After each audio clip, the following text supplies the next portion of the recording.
Good morning. My name's Katharine. I'm the curate at St Mary's, and I'd like to share with you this morning a few thoughts about our Bible passage, which this morning was the Gospel of John chapter 10 verses 1 to 10. The Bible is full of picture language to explain concepts, and the picture of sheep appears often in the Bible. So in the Psalms we have Psalm 23, the Lord is my shepherd, and in Psalm 100 it talks about how we are his flock and the sheep of his pasture, painting the picture of God as the good shepherd who takes care of his sheep. There's also the very familiar passage in Luke about the lost sheep, where the shepherd goes to find the one, leaving behind the 99. In this chapter of John, the next section of the passage is about Jesus, where he says he is the good shepherd. So you might want to reflect on that and read it a little bit later. But we're going to focus on those first 10 verses. So the first section is about authenticity.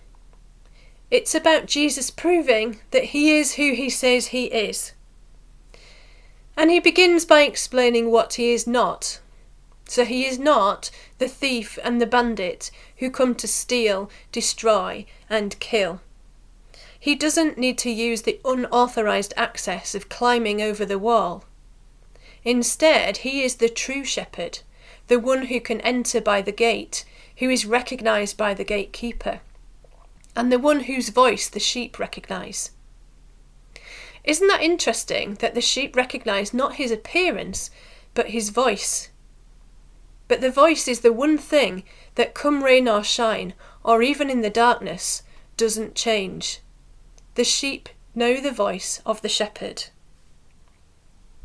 And he is the true shepherd. He comes in through the gateway, and the sheep will be taken care of by him.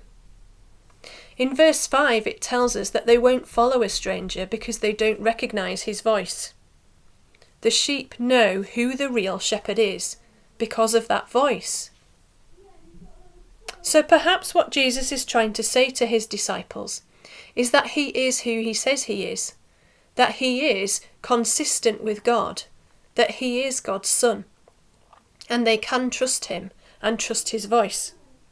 And the way that they can tell that is by listening to what he says. Maybe not the voice it says, but that he is bringing the same message of hope, of goodness, of righteousness, as they have heard in the Old Testament from God. He is bringing the words of comfort and life. But perhaps this image is a little bit complicated for the disciples, as they don't understand it. And I found it hard to figure out what was meant by the thief and the bandit. But what I think Jesus is saying to his followers is that the thieves and the bandits are the things that try to take his place, the things that lead us astray, and the things that drown out the voice of the Good Shepherd. These other voices try to claim our attention. Sometimes it might be a particular person, but more often it's to do with circumstances and situations that we're in. But they take us away from that life of discipleship, from following the Good Shepherd. They take us away from the hard path of righteousness, of doing what's right, and the life that God calls us to. We can be tempted by being greedy or selfish, taking the easy option. We can be tempted by putting others down and criticising them. Or the voice might be the voice of discouragement that tells us we're not good enough, so we might as well not bother. In our current circumstances, perhaps fear is one of those negative voices. Living in the shadow of COVID-19 means that the virus amplifies our fears. It makes everything seem worse. It might even drown out God for us, and we feel like we can no longer hear the Good Shepherd because our fear is stronger. But Jesus tells us that he is the gateway to life, and he comes to bring life in abundance. It might seem in these lockdown circumstances that we don't have abundance, that our lives are less abundant than they usually are. But I'm not sure that Jesus means our physical situation anyway. What Jesus offers when he offers abundant life is an abundant inner life, an abundant spirituality. All of those things that are the fruits of the Spirit: love, joy, peace, patience, kindness, goodness, faithfulness, self-control. And because he's the Good Shepherd, some of those external circumstances are thrown in. Maybe we've been recognising recently the beauty of the world around us.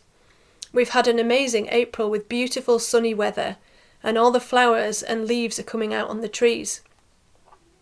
Perhaps we've noticed the bird song. Perhaps we've noticed the friendship and the support from our community. Jesus offers us life in abundance, and he wants to calm our fears. He wants us to be able to hear his voice. And so today, as I come to finish, I want to leave you with some questions to ponder. The first question is, what might be the thieves who steal and kill in your life? What might be those voices that lead you astray? And then secondly, how can you listen for the authentic Good Shepherd? You'll notice behind me that on the wall I've got a picture. It's by an artist called Hannah Dunnett. And on it, as on the illustration, there are some words of some Bible passages. And I find that looking at that is really helpful, just to remind me of some of the promises of God. So perhaps today, one of the things that you might want to do to listen again to that voice of the Good Shepherd is to read through some of the Bible, to listen to some of the promises that he gives us, to be with us, to strengthen us, and to help us not to fear. Amen.